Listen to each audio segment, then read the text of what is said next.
Welcome, everyone.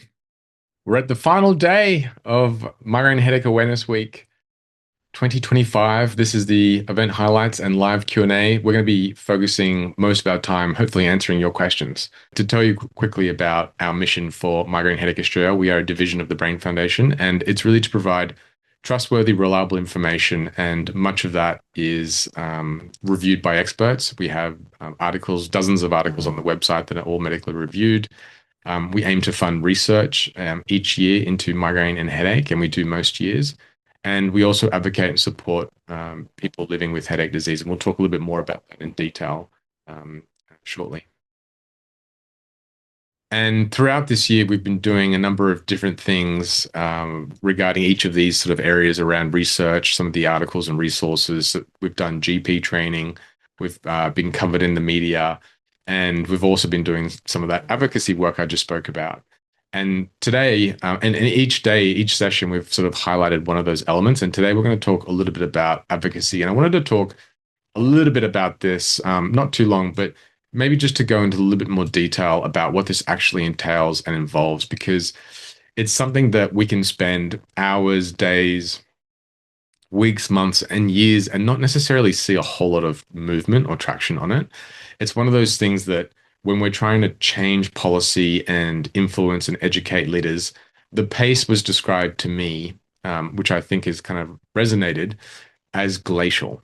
It is very slow, and it is designed, the system is almost designed to make sure that it's only those people that go back time after time, year after year, that are persistent, that start to affect change at a national level over time.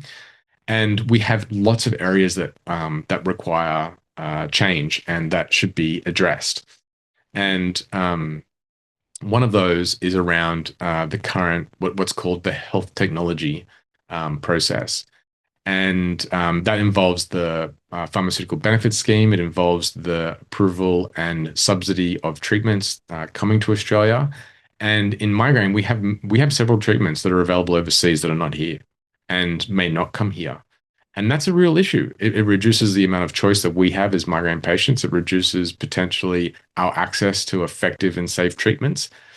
And at the same time, the Australian government is negotiating with health manufacturers, with treatment and drug manufacturers on the price. And sometimes those negotiations fail because they're, for whatever for whatever reason, potentially not agreeable for one or more of the parties. And these can lead to significant delays and sometimes no listing at all. And we're seeing that in some cases it hasn't led to any listings. And we still have, for example, an anti-CGRP treatment, Aimovig, that's not listed on the PBS. And it was first approved for migraine prevention in 2019. So it's been almost 6 years. And that's not for lack of trying. We know the manufacturer has tried twice, at least twice, to get it on in two separate in 2 separate years to try and get on, and it still hasn't been successful. So that's just one example. We know that we would benefit as a community from having more headache clinics. What about migraine nurses? What about a national helpline for people that have migraine? Somewhere you can call where you know you could speak to someone who knows what's going on. This exists in the United Kingdom. It doesn't exist here. And that's an opportunity as well. We have these in other disease states in Australia. Yet for the condition that is the number one cause of disability in women under 50, we don't have that. It kind of strikes me as a little bit odd. So I think that those are areas that first that we need to inform policymakers, decision makers, staff, and ministers about this in Canberra, but also in state government as well. And that just requires us kind of showing up time and time again. There's also opportunities around telehealth and long consultations.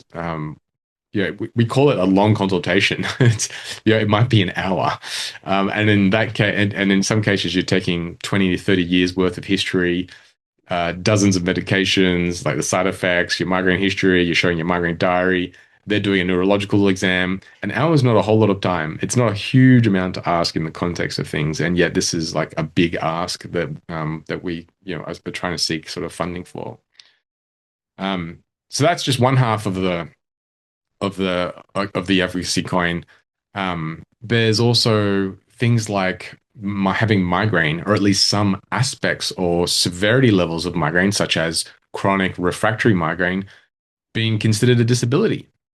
But at the moment, there's no level of migraine. You could have migraine, you could be completely incapacitated, you could have hemiplegic migraine attacks, unable to talk, unable to walk, bedridden, and it's still not a disability in the eyes of the NDIS, where you can sort of get coverage for it.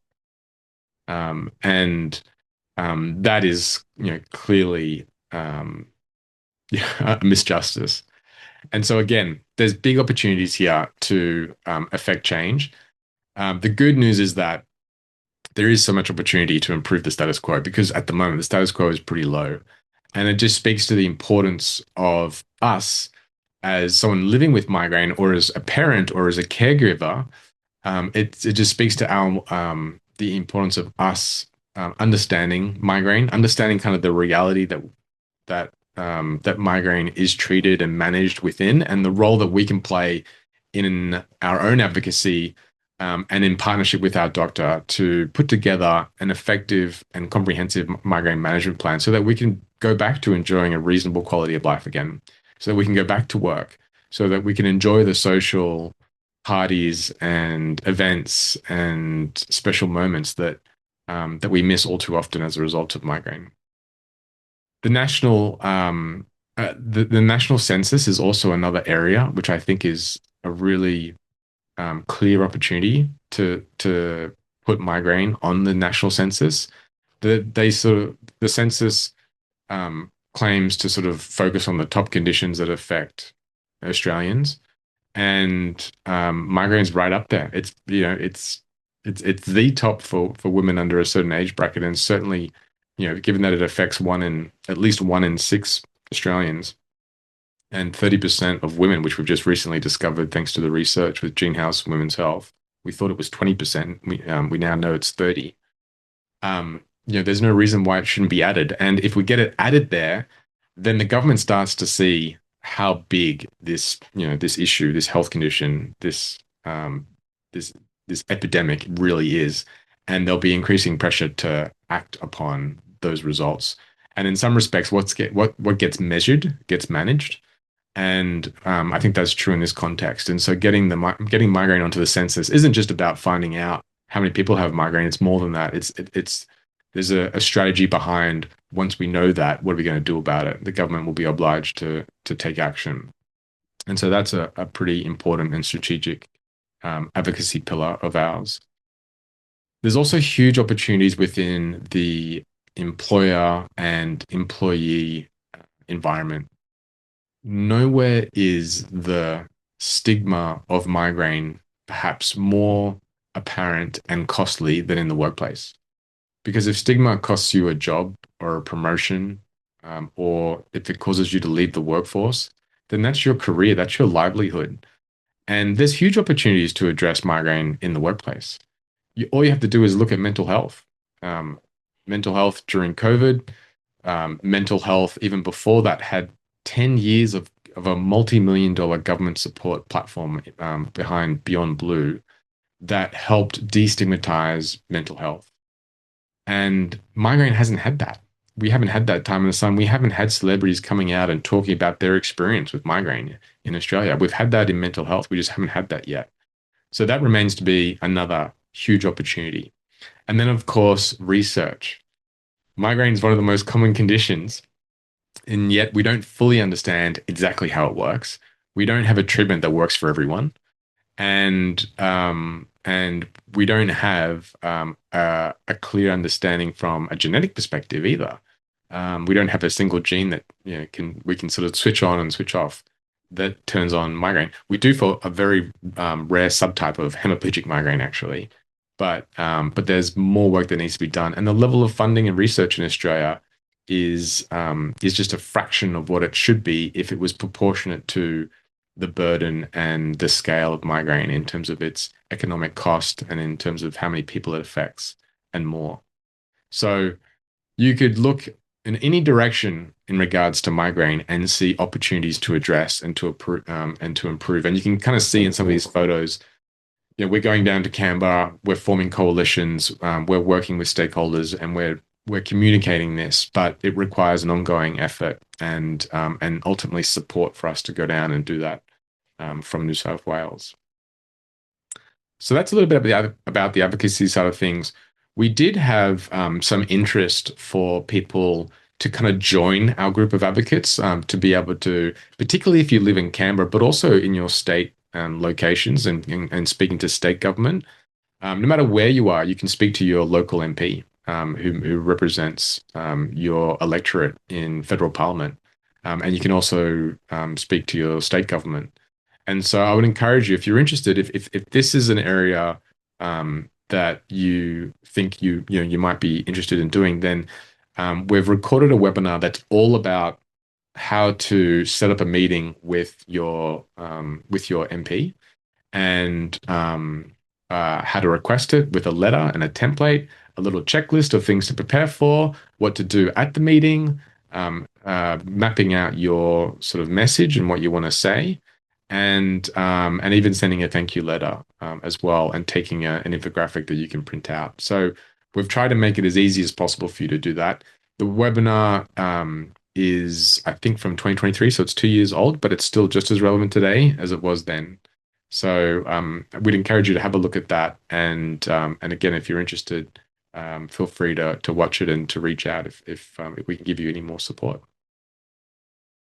Now, I've been very rude. I need to firstly thank our sponsors for today, AbbVie, Brain Foundation, Pfizer, and Lundbeck. Without their support, we wouldn't have been able to do this week at anywhere near the scale and size that we've done, and to reach thousands of people, hundreds of thousands of people this week. So thank you to them. I've kind of implied that you are in the right place if you have migraine or headache, if you're a parent, partner, or caregiver. If you'd like to connect with others, or if you just want to ask a question, you're absolutely in the right place. And we have a support group as well on Facebook for people who are using that platform and may want to bounce off other people living with migraine. It's not moderated by doctors, so it's not a place where you'll be able to get medical advice, but it is a place where you can bounce off another person, another human who has migraine, who gets it. And sometimes that can make all the difference. I would also like to introduce Anik. Sorry, Anik, I should have introduced you a lot earlier. I don't know why this slide was at the very end. But it's great to have you here. Anik is our grants program manager and digital lead. She's going to be co-hosting with me. Today's going to be a fun and very casual Friday session. And she's been at the Brain Foundation now for almost 5 years, and she is a brilliant writer. I'm sure if you've read anything in our website from Migraine and Headache Australia or the Brain Foundation or an email, you've read her work. And she's been doing a number of different hats, producing information, content, insights, tips and tools and resources. So big thank you to Anik for joining us here today. Thanks for the introduction, Carl. Great to be here. And there were a few people who said that this is their first session. So I'll just do a quick introduction about me. My name is Carl Cincinnato. I'm the lead for Migraine and Headache Australia. I wear a couple of different hats in this space with the Brain Foundation, with Migraine and Headache Australia, but also with other coalitions and organizations from around the world. And I've been living with migraine for over 35 years. It's sort of personal for me. And I'm a public and passionate advocate. And so whenever I get the opportunity to speak out in Canberra or on stage or to the media to tell people what migraine is really like, that it's more than just a headache, I do so. And I've been doing that now for a couple of years. And whilst things have changed in that time, there is still a long, long way to go. And so I think that there's even more opportunity for us as advocates to continue to spread that word and the message. So with that, I'm going to just pause here. I know we haven't sort of recapped any of the sessions just yet, but I want to do a quick pulse check and just see where we are in terms of Q&A questions and how those are tracking along. Because I want to make sure that those are all that we get time to address those too, but also that we can recap. And maybe we'll go back and recap some of the sessions in between some questions. Um, so Kath here has a question.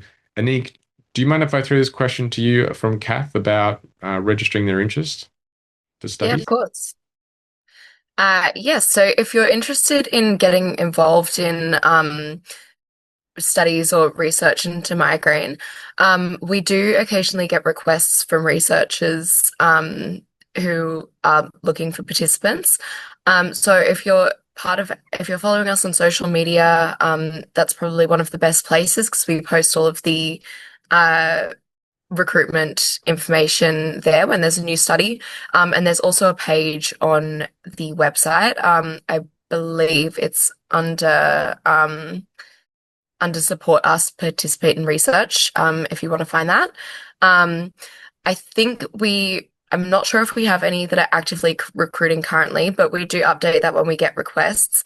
And other than that, there are a couple of clinical trials registries available. If you search for Australian Clinical Trials Registry, you can see trials that are taking place in Australia.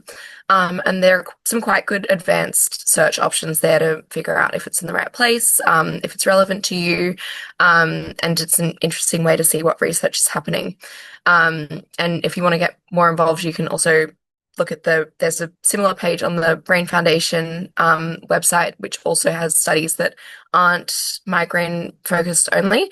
But we have all different types of conditions from some that are very rare to common things like traumatic brain injury or one from earlier in the year that was about sleep.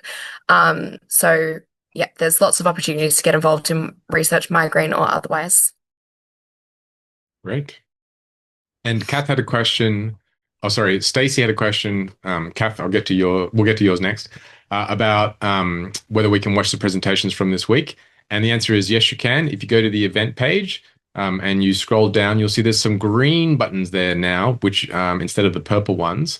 And with those, if you click on this, you can go ahead and you can watch the recordings. And these are all up and they're all relatively new. So you can see the full recording, for example, from Gene Howes. And on some of the videos, most of them will be sort of updating these, but you can see even the sections where you've got the actual presentation, the Q&A, and you can sort of jump to the sections that you want to jump to for each of the videos. So that's really handy. And there is some closed captions there as well. So you can use the closed captions, but they are automated, just so you know. There's no way we can turn around that quickly, unfortunately. But they are, so they may be imperfect, but the recordings are there and they are available for you straight from the event page. Yeah. Um, so we have a couple more questions here, Carl. Um, the next one is about daily headache and migraine, and that's worse in the morning.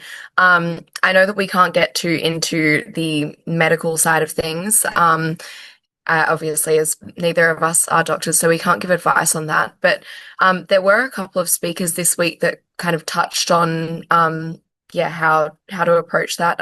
Do you have any, I guess, like things to highlight about that topic? Yeah, and I'll just, without sort of harping onto it, I'll just say that we can't give medical advice, and before you change anything about your treatment or management plan, do speak to your healthcare professional, your pharmacist or your doctor.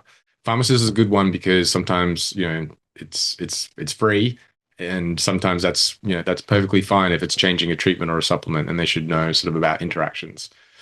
Having said that, I would like to think that we're friends, and I'm going to answer this question as though you were, a close friend of mine. And so, if someone had told me that, they were waking up every morning with a daily headache or daily migraine, then one of the first things I think about is the withdrawal of medication, which is really common with people that have daily headache or migraine.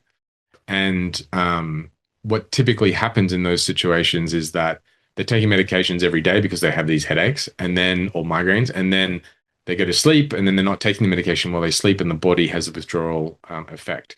And so, one of the telltale signs of medication overuse headache or rebound headaches um, are um, are these morning migraine attacks or morning headaches. But it's not conclusive, right? It's not to say that every time it's that.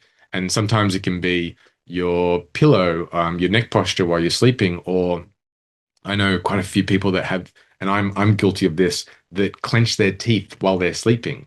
And you can get a night guard for that to stop the clenching. But if you wake up in the morning, you've got a really stiff kind of sore jaw, or you've got a dry mouth, that can be another telltale sign that there may be some sort of I wouldn't call it a sleeping disorder, but clenching and grinding your teeth at night can occur with such a huge force that it can cause, strong tension headaches in people that don't get migraine or have any sort of migraine condition. So that's one thing. Um, but if someone said to me that they have this chronic daily headache that's just sort of persistent and sort of always there, then Dr. Bronwyn Jenkins said last night she spoke about new daily persistent headache, and that's a condition where you can have almost like migraine symptoms every day, but they're fairly constant. Like they don't kind of tend to go away entirely. Like there's always some level of pain, head pain there. And sometimes they can veer into migraneous qualities, and sometimes it's more of a headache quality, but it's always there.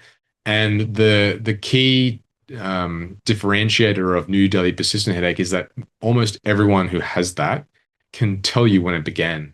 Like they can tell you the date and the time and even where and what they were doing, because it was just like one of those things which is like, oh my gosh, and then never went away.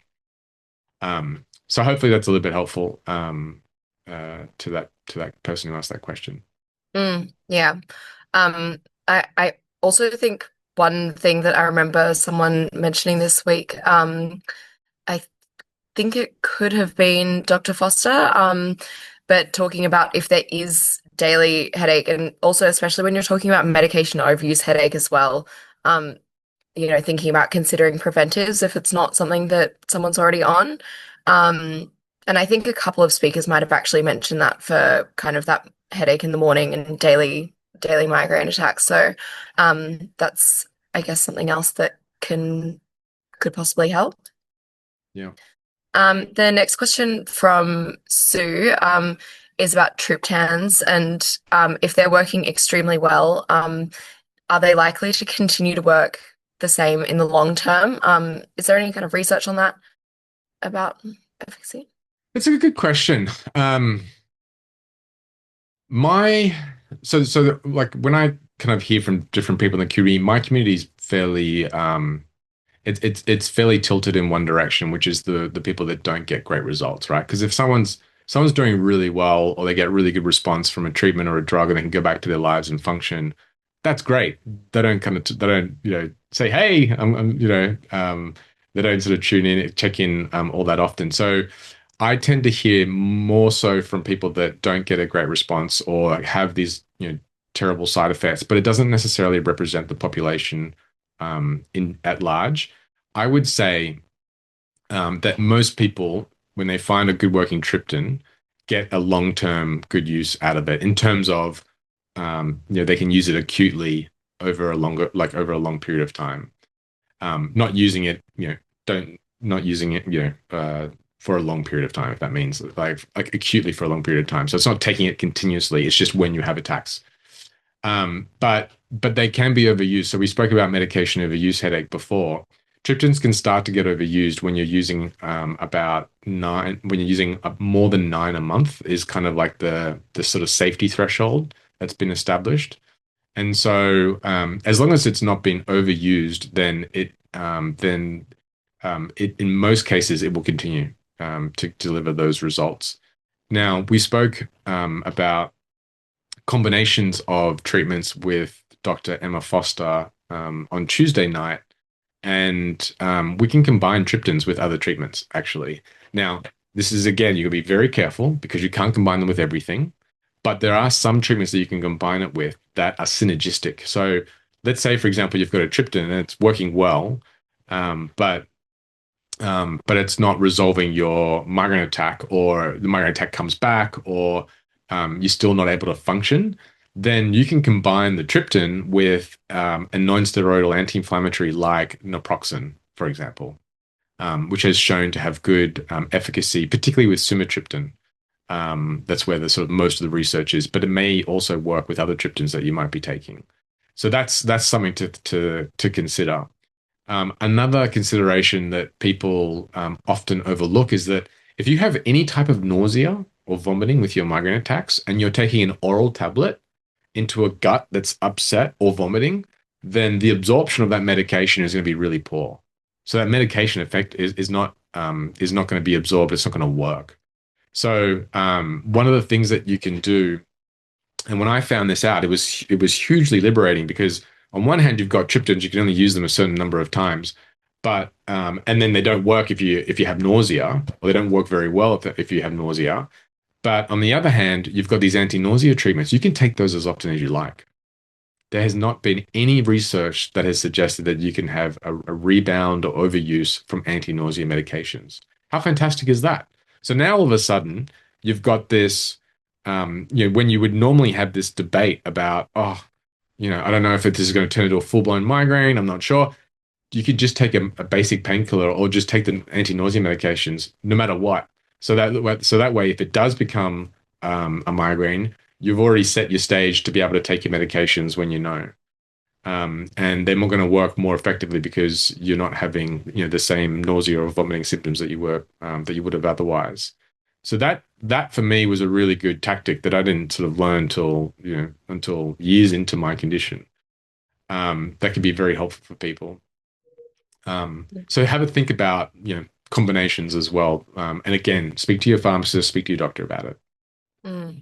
Yeah, I did actually see an article recently about the underuse of pharmacists in Australia and how they're such a fantastic resource. So yeah, definitely a great thing to consider. Um, the next question, I'm not sure if we're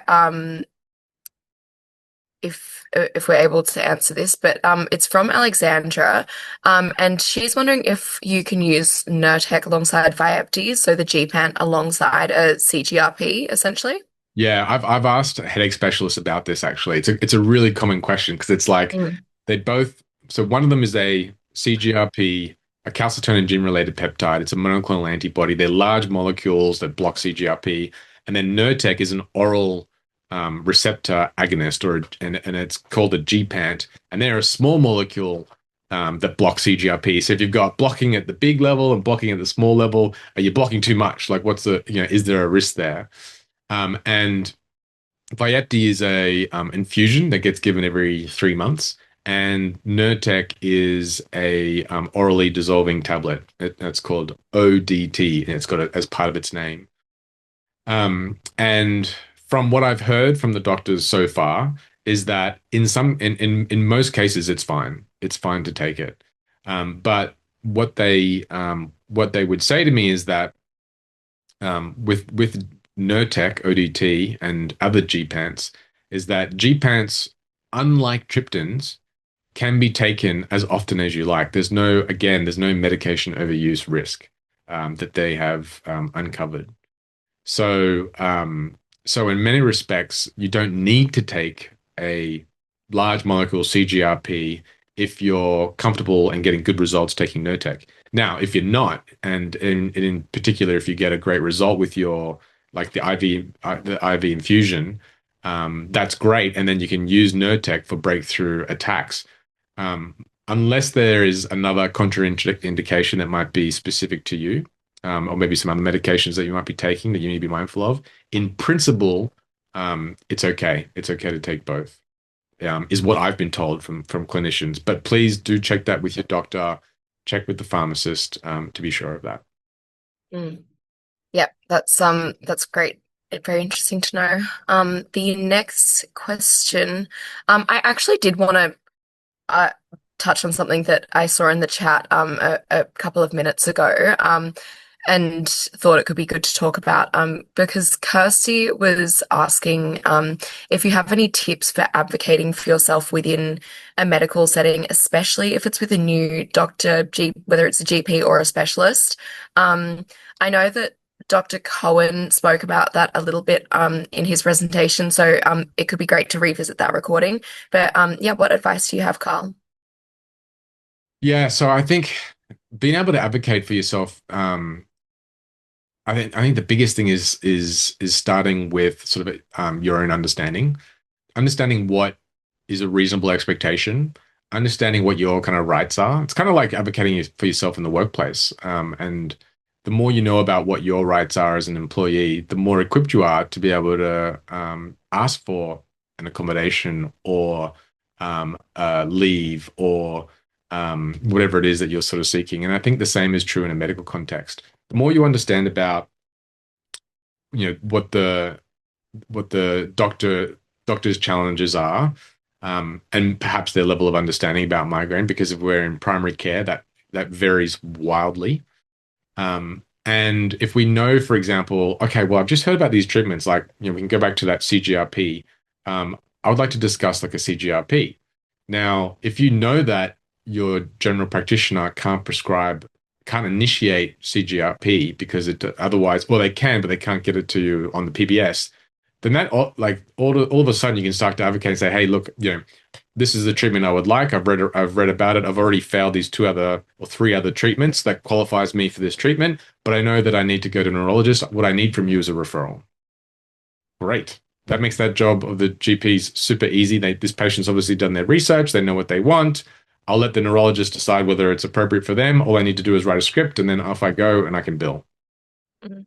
It may be as crude as that, right? Yeah. So Also, sorry, Carl, I did just want to flag one thing that you said with the PBS qualification. I believe unless something has been changed in the past year, I think from late last year they changed it so that GPs actually can prescribe on the PBS. However, it does need to be like in consultation with a specialist. yeah, Now I'm pretty sure that means that the GP basically just needs to have a relationship with a specialist and ask them, hey, I've got this patient with these symptoms. Like, does this sound right to you? Um, but yeah, we'd need to get confirmation, I guess, from a doctor on the exact process there. But yeah, there can be possibly PBS access that way. yeah, I'm glad you brought that up. That's right. Mm, And some of the doctors I've spoken to is like, well, what does that mean? But if you've got a GP and a neurologist in the same medical center that speak to each other, then maybe that's the possibility. Yeah. So yeah, yeah, absolutely. yeah. Okay, so the next question is from Rosemary. And she was wondering if there's any evidence for Valium to help with migraine. I'm not sure if I've heard about this, so I'm wondering if you have, Carl. Yeah, there's not a huge amount of evidence. I would say the studies are pretty limited, and there are risks that are associated with Valium or diazepam, as it's medically called, and that includes dependence and tolerance, and it can also lead to rebound and medication overuse headache. And it also can cause sedation and impair your alertness. And so, if you're driving or if you're operating heavy machinery or if you're a teacher or a nurse, that can be problematic. Um, it is primarily designed for, I think, anxiety Mm, um, and muscle spasms.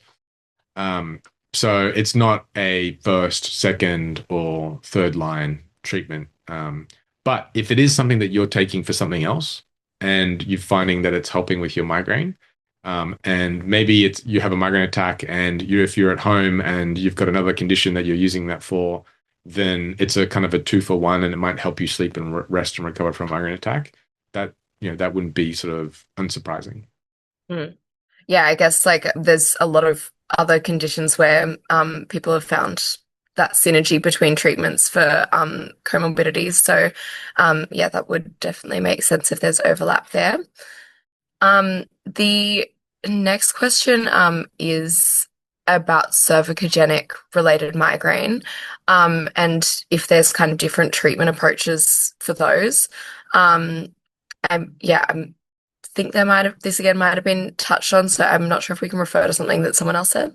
Yeah, yeah. So Dr. Cohen had spoken about cervicogenic headache, and he sends patients off to physical therapists all the time, Mm, because in the back of your neck you've got kind of this pain sort of processing region, and from me personally, I spiraled into chronic migraine after a shoulder injury that damaged nerves that led up to the back of my neck, and it was just like this injury that was just sort of sending off these like firing noxious stimuli that was making my migraine condition worse. And it wasn't until I rehabilitated my shoulder after years did that sort of stimulus stop. But by that stage, the chronic migraine was just entrenched, and so I had to kind of, even despite fixing the shoulder, I still had to kind of learn how to manage the migraine and sort of simmer down sort of the nervous system and control my condition. And mm, so I would say that the neck is hugely influential when it comes to migraine. And there was a really interesting sort of observation from Dr. Andrew Charles, who's a headache specialist based in UCLA in the US, University of California, and sorry, the University of California, yeah. And he said that you can take a scan of a scan of someone's neck. You can take 100 scans of different people, and you'll see necks that look absolutely like twisted and contorted, super painful, difficult. And you look at the other people and they got a normal neck, and you have all these different things. And they did this research where they sort of said, okay, based on the scans of the necks, tell us like which patients are in pain and which ones are fine. And they couldn't have tell from the scans. So mm, basically, it's to say that you can have a neck that looks absolutely normal. There's no evidence of any problem whatsoever, and you can have all this crippling pain and discomfort and issues. And by the same token, you can have a neck that looks absolutely horrific, and that person could be walking around fine, no pain, no issues. mm, So what I would say is that we want to take care of our body. The neck is a really important part. I've got terrible posture, and a lot of us sit for 8, 10 hours a day. And when we're not sitting at work, we're sitting on the couch, and that can all play a role. The posture we have when we're sleeping. So managing that, going to physio, if there's acupuncture, whatever it is that we can do just to remove that as a trigger, then that would probably be helpful. And if it is sort of true cervicogenic headache, then Dr. Coleman spoke about injections and lidocaine injections, which is a steroid that he injects into the different parts of the neck that he can use to help kind of break the tightness and break sort of the cycle of pain coming from the neck. But it's important to understand as well that migraine can express itself in the neck.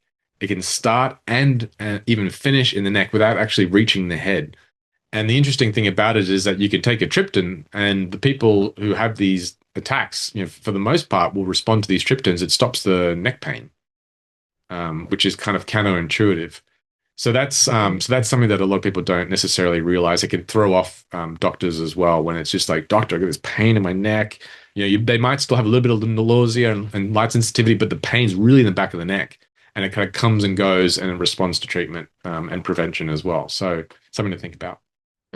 yeah, no, definitely. And there is actually I just saw that Kath commented on that question while we were talking.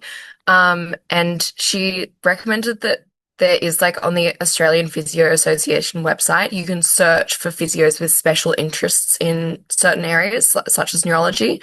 So yeah, just something that I thought was a good recommendation if anyone was interested in that. Yeah, great. And I've just asked a question about how effective is your migraine management plan overall. I'd love to kind of get just a sense from people, and we can kind of keep going through the questions here. Hmm. Great. The next question is about vestibular migraine and about the non-headache symptoms of vestibular migraine.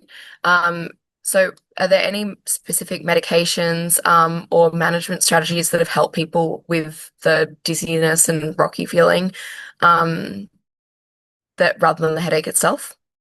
Yeah, so I've spoken to a few ENT doctors and and doctors that also have an interest in headache because they see a lot of people with vestibular issues. And um, there's different balance conditions that we can experience. And as we get older, the crystals in our ear can come loose and cause sort of problems around vertigo and balance and make us more sensitive to motion sickness and things like that. Um, the treatments for vestibular migraine, the medical treatments and approaches are largely the same as they are for regular migraine. Unfortunately, we don't have like a specialized sort of treatment. Although Dr. Carwin did mention that there was a certain treatment, I think it was amitriptyline that he mentioned. It was an antidepressant that seemed to have, for whatever reason, some Mm. better results in people that have vestibular migraine versus the general migraine population. So it's worth watching that video closely, which is up on the website to see exactly which treatment that was. And that was in the Q&A section. That wasn't part of his regular presentation. Um, the other thing I would say is that there is vestibular rehabilitation therapy. So it's a type of physical therapy that's also specific for vestibular rehabilitation, and that's also something worth considering. But I know that as people, particularly as migraine tends to shift as you get older, this isn't true for everyone, but some of the head pain tends to sort of dial down. But these other symptoms like light sensitivity or balance and dizziness start to get worse as people get older.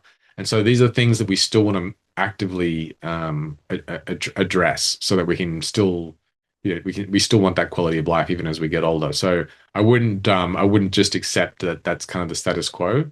These things can still be managed, and it is sometimes it's a matter of working with your doctor and doing a bit of research and digging around as well. Yeah, yeah, definitely. Um, and the next question is from Carmen. Um, and she was wondering if you know anything about the Relieve CM2 clinical trial taking place now. I haven't actually heard of this one. Carl, do you know about this one? Yeah, I don't know. I don't know all the details about it. I know it's from a company called Shiratronics that's developing an implantable neuromodulation device for chronic migraine. And it's been run, I think there might be some recruitment happening in Australia, but it's also definitely been done, I think, through the FDA, um, the Federal Drug Administration in the United States, which is the equivalent of our TGA, our Therapeutic Goods Administration. Um, it's an implantable device. I've historically said that I would never encourage people to do an implantable device unless it was part of a clinical trial, because we have external devices that are non-invasive, that are not permanent, and are not subject to some of the same risks that doing an implantable device are. And today's day and age, I don't hear of any headache specialists doing implantable devices.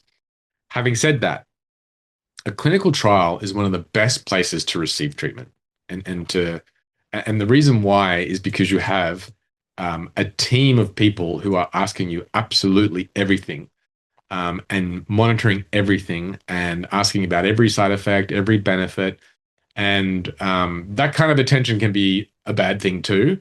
But if you're trying a new treatment, then it's a very good place to get very good care, typically, because they have to have very strict controls. And if there's any issues, you have to stop sort of right away. And in this case, they would remove the device for you. So I think that it's only in the context of clinical trials would I sort of entertain this at this stage. But Mm. again, you're taking a risk with clinical trials, right? Which you have to understand. So I think, yeah, I think that's just some food for thought. But it is a legitimate trial, and they are sort of trying to do research to establish efficacy and safety for the Mm. device. Yeah, of course. So the next question from Meg. is about advocacy. And for those who are interested in advocacy, whether like, possibly through the government and like with the advocacy toolkit that we talked about earlier, how can we advocate effectively and who should we write to? So it depends what your objective is, but for the vast majority of cases, you may want to meet with your local member. You have a right as a citizen of your electorate, wherever that may be, to meet with your member and talk to them about issues that you're facing that the government could help with. And the key question that they'll ask you is, well, how can I help? What would you like me to do? And that's exactly what we've prepared for in the advocacy toolkit. Mhm. Yeah.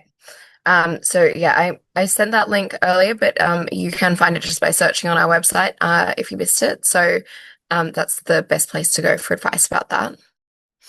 The next question from Joan is about triptans and wondering if it's okay to take them for 2 to 3 consecutive days, um, especially considering medication overuse headache. Yeah, it's a great question. And the time where you might think about doing that, and I'm not sort of presupposing anything, but it's often suggested that be utilized as a strategy over menses during that time of the month. And it is okay as long as your monthly number of days does not exceed 9 days. So Mhm. the number of days you are using to treat with migraine overall. So if you, as long as you're not taking it more than 6, 7 times a month, then you should be fine. Yeah. But again, speak to your doctor. There are longer lasting types of triptans that may be more appropriate for that kind of. They call it the mini prevention over that time of the month. If that's why you're thinking about sort of using it, if you're thinking about if you need to use triptans for 2 to 3 days because you're not getting an effective response from your acute migraine attack, like it's just a run of the mill migraine, and then they take 3 days to sort of run its course, then that tells me the triptan that you're using is not working very well. Mm. And so what I would be doing is thinking about, okay, well, let's try another triptan. Even if one triptan fails you, it doesn't mean that all the other triptans won't work. In fact, it's quite the opposite. Most people will get, even if they fail on one treatment, even if it fails them, I should say, it's the treatment failing you. You're not failing. If the treatment fails you, then try another one, and then I would even consider trialing the combinations, such as the naproxen or another NSAID, non-steroidal anti-inflammatory, and an anti-nausea medication. Yeah, those might be good suggestions. And might be good sort of things to talk about with your doctor or pharmacist. Yeah. Yeah, I do. This is a bit down the garden path, but for anyone who is interested in learning more about kind of some of the research about these efficacy rates, there is, I think, in the articles about some of the triptans that are on our website. So the sumatriptan article, for example, there is kind of a table with kind of efficacy and some comparisons. And if you go and look at the reference for that table, it's a really interesting, very comprehensive study that kind of compares like all of these different combinations, and it can be a great way if you're interested in learning about the research side of things there. I saw But that there was a. Oh, yeah, sorry. I'll just go I ahead. was actually going to ask if there was anything you'd seen that you wanted to pick up on because I saw we're in the last 10 minutes. Yeah, I mean, there's a random question about a CPAP machine side effect causing vestibular issues or potentially vestibular migraine. Mm. That's something that I would let the CPAP manufacturer know about. That I don't know if there is a contraindication if you have migraine or if you have vestibular migraine with a CPAP machine. But it's something that is probably worth speaking to the manufacturer. The CPAP machines involve positive, air pressures, so that could be sort of one aspect to it. And then, as people with migraine, we do tend to be responsive, hyper responsive sometimes to subtle changes. And if we're getting higher levels of oxygenation, I can't pronounce it, but if we're getting more levels of oxygen during the night, I mean, which is a good thing, um, then that kind of may reset our kind of system in some senses, and that might set things off a little bit for us because it's a change. So again, it's just yeah, she's been sort of, I guess, mindful of that, speaking to your doctor, speak to the manufacturer about it, and they may know more about those side effects. Mm. Yeah, no, that's great. Um, the I saw someone, I'm gonna pull this out of the chat because I saw someone ask it earlier and another questions come through as well about tips on handling the heat with migraine, especially as we're going into summer and I believe Yeah. it's supposed to be quite a hot one. So Yeah. what are the tips around that? Yeah, this is a tricky one. So I mean, it brings up an important concept that should be explained, and that concept is one of the migraine threshold. So if you think about a bucket full of water, if that bucket tips over water, it causes a migraine attack, right? But the bucket doesn't start with water filled every day. What might happen is we wake up in the morning and let's say we had a bad night's sleep. Okay, some water goes into the bucket. Then we don't have time for breakfast, so we just leave and we've skipped breakfast to get to work on time. Okay, now we've missed a meal, so the little bit more water gets into the bucket. Then we're at work and our boss is really stressed. They throw a bunch of stuff on you that is has an impossible due date, and you've got no idea how you're going to get it done. So now you're stressed and you get a migraine attack, right? So it kind of stacks. Triggers stack up, and then when you have enough of a threshold, it tips you over into an attack. So let's take that example of hot weather. If you're outside and you're spending the whole day outside, you get dehydrated. If you've been snacking on foods at the picnic, which are delicious but not necessarily healthy, you're eating processed foods. You forgot to pack your hat and sunglasses, so you're staring out there in the sun, and you've got the Australian sun beating down on your forehead. If you're like me with my forehead, you'd be burnt in about 5 minutes. And so all these factors can stack up against you, right? And so then, so it's thinking strategically about, all right, well, if I'm going to be out in the sun, and I know it's going to be hot. First of all, like wear light clothing that breathes really well. It may not be fashionable, but wear one of those straw-brimmed hats that covers like everything, above your neck in terms of your head. So you've got that head coverage. Make sure you've got a nice big water bottle. Sometimes you can get those stainless steel ones that stay cool and keep you cool throughout the day. So you're drinking plenty of water. Make sure you've got your food and everything sort of sorted. And if you're doing any type of exercise, I would say having a warm up, a generous warm up, and a generous warm down is important. If you go straight from 0 to 100, it's a recipe for disaster. Um, and um, and it can lead to sort of a migraine attack.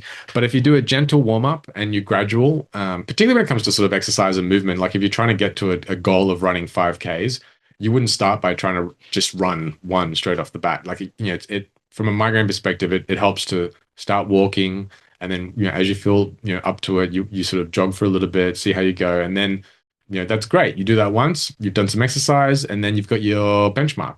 If you're going out again, if you feel good, see if you can do a little bit better. But don't try and rock the world and double it or triple it or anything like that, because the body likes routine, and it'll let you know when it's sort of not happy from a migraine perspective. Mm. Yeah, definitely. Um, the next question from Joan is about anti-nausea tablets, and if there are any available without a prescription. Yes, there are. But there are also some good ones that are available with a prescription. But if you're not seeing the doctor, this is a question to ask your pharmacist, because you could tell your pharmacist, okay, this is what I'm taking. I want a anti-nausea medication for my migraine condition, and obviously I need to be able to take it on an empty stomach. What would you recommend? Yeah, and then have a chat with them about it. There is a tablet called Anagrain. It's been on the market forever. It's pretty cheap. It has paracetamol and metoclopramide, which has excellent evidence, and it's available upon request. So it's behind the counter, but there's no script.